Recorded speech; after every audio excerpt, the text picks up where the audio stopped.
Sa Article 260, ito yung halimbawang involved ka sa martial arts o sa fighting sports.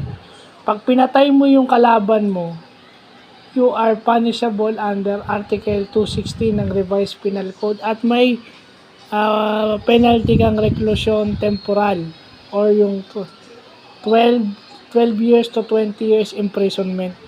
So, ibig sabihin, involved, sa boxing, sinadya mong patayin yung tinuluyan mo yung kalaban mo sa boxing na hindi na siya, as in patay siya diretso at napatunayang sinadya mo yun, that is Article 260.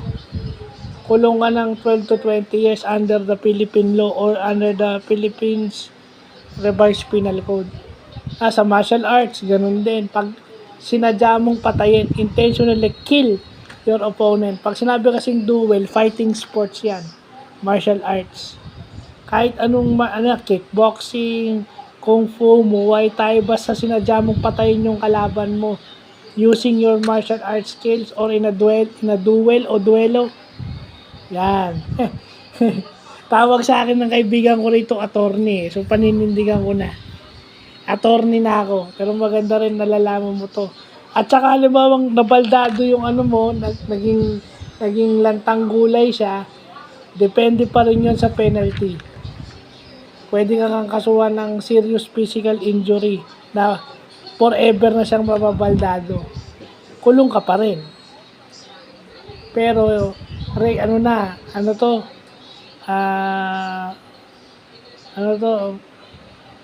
aresto, correctional na na ata. One penalty lighter. Kasi temporal yon, so prison correctional ka agad.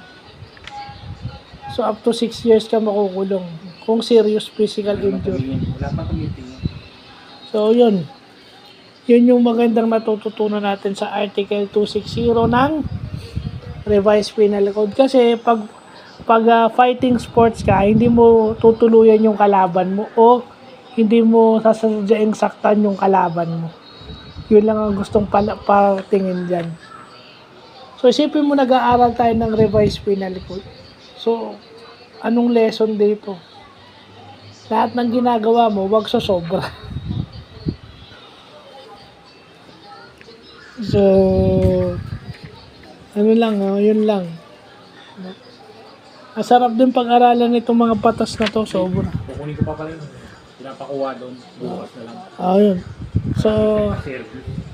So, yun lang, maganda na pag-aralan natin to. Sana bukas o mamaya maituloy natin. So, yun lang.